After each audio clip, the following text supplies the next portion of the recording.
नमस्कार साथियों, स्वास्तिक वास्तु सॉल्यूशन में आपका स्वागत है।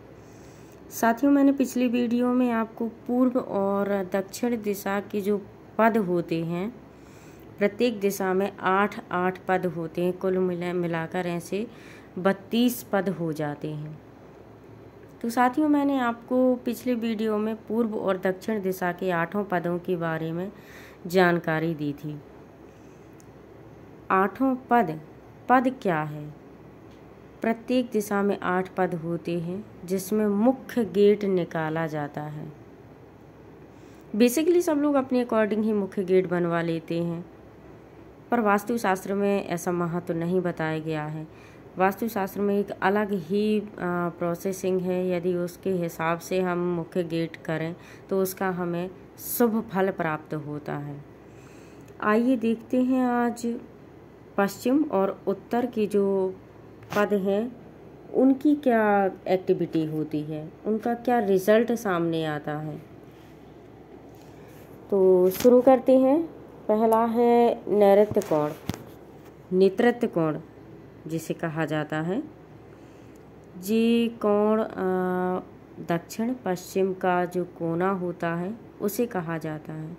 यदि नैऋत्य कोण का गेट होता है तो ऐसे में क्या होता है, संतान को बाधाएं उत्पन्न होती हैं और खर्च बहुत मात्रा में आते हैं। एक के बाद एक खर्चा लगा ही रहेगा। ठीक दूसरा आता है द्वारपाल। द्वारपाल का जो गेट होता है, मुख्य गेट, यदि किसी के घर में हो तो उस घर में बहरापन अधिकतर होता है, शत्रु पीड़ा भी बनी रहती है। साथियों, अभी तक आपने मेरी चैनल को सब्सक्राइब नहीं किया है तो प्लीज़ सब्सक्राइब करें, लाइक करें, कमेंट करें और इस मेरे वीडियो को अधिक से अधिक लोगों को शेयर करें, क्योंकि ये जो मैं जानकारी आप लोगों तक पहुंचाती हूँ, ये बहुत किताबों को पढ़ने के बाद ही मैं आप सभी के साथ में ये जानकारी शेयर करती हूँ। तो नेक्स्ट है अपना सुग्रीव का गेट।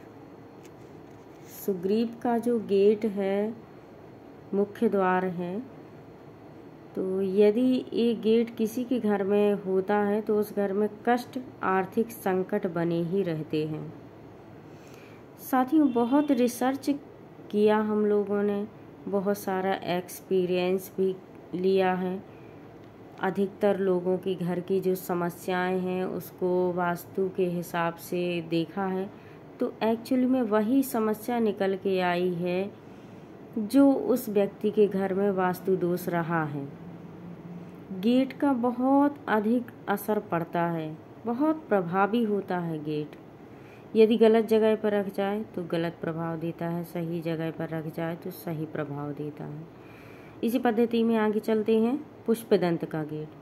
साथियों, कोई भी दिशा हो उसमें 8 पद होते हैं, जिसमें तीसरा और चौथा पद सभी दिशाओं का शुभ होता है, अच्छा फलदायी माना जाता है।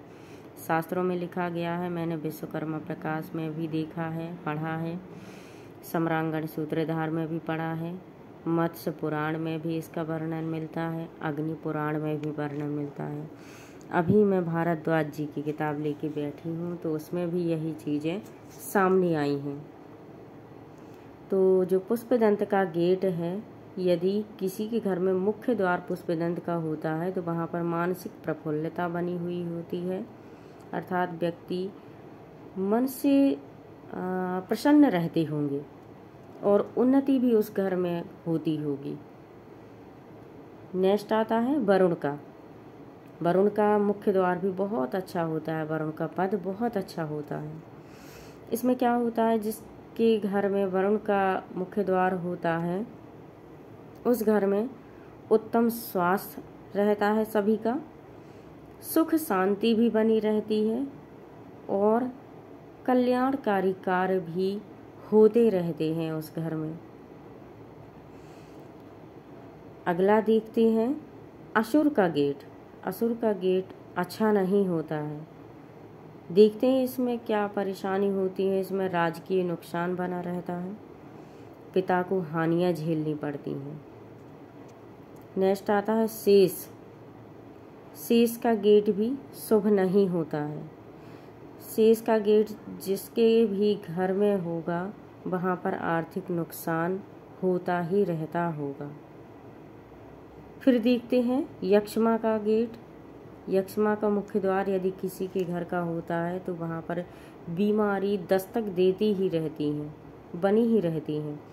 रोग प्रकोप भी आते रहते हैं कई प्रकार के, तो ये गेट भी अच्छा नहीं होता है।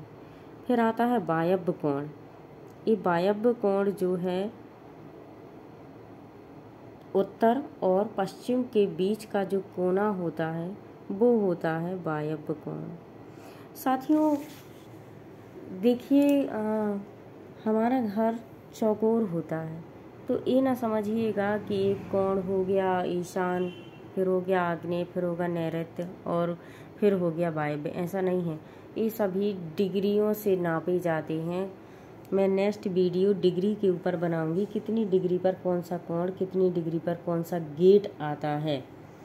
ये कंपास से जानकारी प्राप्त होती है कि कितनी डिग्री पर क्या है, क्योंकि दिशाएं घूमी हुई रहती हैं।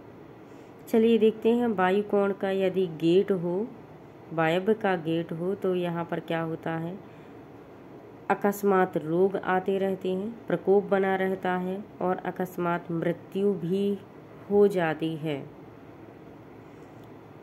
दूसरा आता है नाग। उत्तर दिशा में नाग यदि गेट हो जाए तो शत्रुओं में बढ़ोतरी दिन ब दिन होती रहती है। फिर आता है तीसरा पद मुख्य का। उत्तर दिशा में मुख्य का, जिस घर में मुख्य का गेट होता है वहाँ पर उत्तम संतान उत्पन्न होती रहती हैं, सुख संपत्ति की प्राप्ति भी होती रहती है, सर्व सुख संपन्नता आती है। फिर आता है भल्लाट का गेट।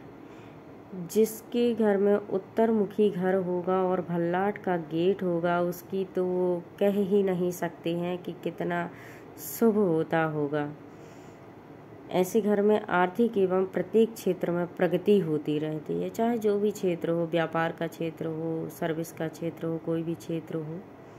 जिसके घर में भल्लाट का द्वार पड़ जाता होगा तो उस घर में बहुत अधिक मात्रा में सुख संपत्ति आती है, आर्थिक संपन्नता बनी रहती है। फिर आता है कुबेर का गेट। भल्लाट के जस्ट बगल में आता है कुबेर का गेट। नेक्स्ट वीडियो में मैं डिग्री और गेट दोनों ही समझाऊंगी, आपको एक एक पद के बारे में अच्छे से समझाऊंगी। तो कुबेर का जिसके घर में गेट होता है वहाँ पर धन व ऐश्वर्य की प्राप्ति होती रहती है। धन भी बरसता है और ऐश्वर्य भी खूब बरसता है जिसके घर में कुबेर का गेट हो। फिर नेक्स्ट आता है शैल का गेट। उत्तर दिशा में यदि किसी के घर का शैल का गेट हो जाए तो वहाँ पर अपनी ही संतान से बैर बना रहता है और कुटुंब जनों में भी विरोध उत्पन्न होते रहते हैं। बेसिकली अधिकतर हम देखते हैं कि आज की डेट में ज़मीन जायदाद को लेकर सबके घरों में कहीं ना कहीं मनमुटाव या लड़ाई झगड़े जैसी समस्याएं देखने को मिलती हैं। कहीं ना कहीं ये गेट ही उस चीज़ के लिए उत्तरदायी है। फिर देखते हैं अदिति का गेट। अदिति का जिसके घर में गेट हो जाता है वहाँ पर घर की स्त्रियों को बहुत सारी तकलीफ़ों का सामना करना पड़ता है। कोई ना कोई तकलीफ़ बनी ही रहती, कहीं मानसिक अशांति हुई, कहीं शारीरिक असंतुलन हो गया। नेक्स्ट देखते हैं, लास्ट देखते हैं दिति का गेट। जिसके घर में दिति का गेट हो वहाँ पर सभी कार्यों में रुकावटें आती हैं, देरी होती है सभी कार्यों में, खिन्नता बनी रहती है, दरिद्रता भी आती है और सभी कार्यों में असफलताओं का सामना करना पड़ता है। ये गेट इतना अशुभदायी है। साथियों, ये जो हमने पिछली वीडियो में और इस वीडियो में मैंने कुल मिलाकर 32 पदों के बारे में आपसे चर्चा की।